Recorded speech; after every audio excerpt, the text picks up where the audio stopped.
Que s'est-il passé derrière ces murs? Depuis des années, les témoignages se multiplient sur la communauté de Riaumont, qui accueillait au départ des enfants placés, puis un internat pour jeunes en difficulté. 6 membres de la communauté religieuse de l'établissement viennent d'être mis en examen, renvoyés en correctionnel pour violences sur mineurs, un demi-soulagement pour les associations de victimes.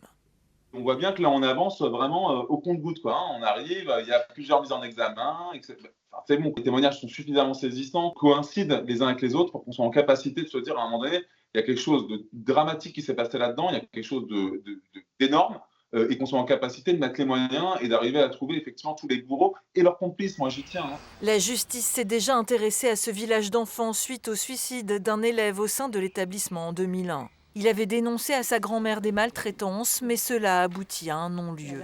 Et c'est en 2018 que l'affaire prend de l'ampleur. Après des accusations d'agression sexuelle sur mineurs, commence alors une enquête de grande ampleur.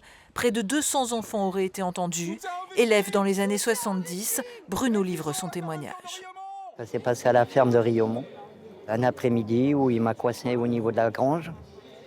Et au début, c'était un pantin, comme je dis toujours. Alors, il courait après moi dans les ballots de paille, essayait de m'attraper, de m'embrasser, essayait là. Et jusqu'au jour où il m'a agressé sexuellement, quoi. Ceux qui ont été tabassés, ils ont été tabassés. Je parle pas de raclée, je parle du tabassage. Aussi bien de prêtres que d'éducateurs, hein.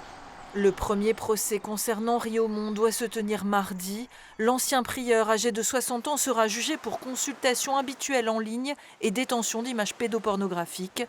L'école privée hors contrat a été fermée en 2019. Depuis janvier, la préfecture interdit les camps scouts sur le site à titre préventif.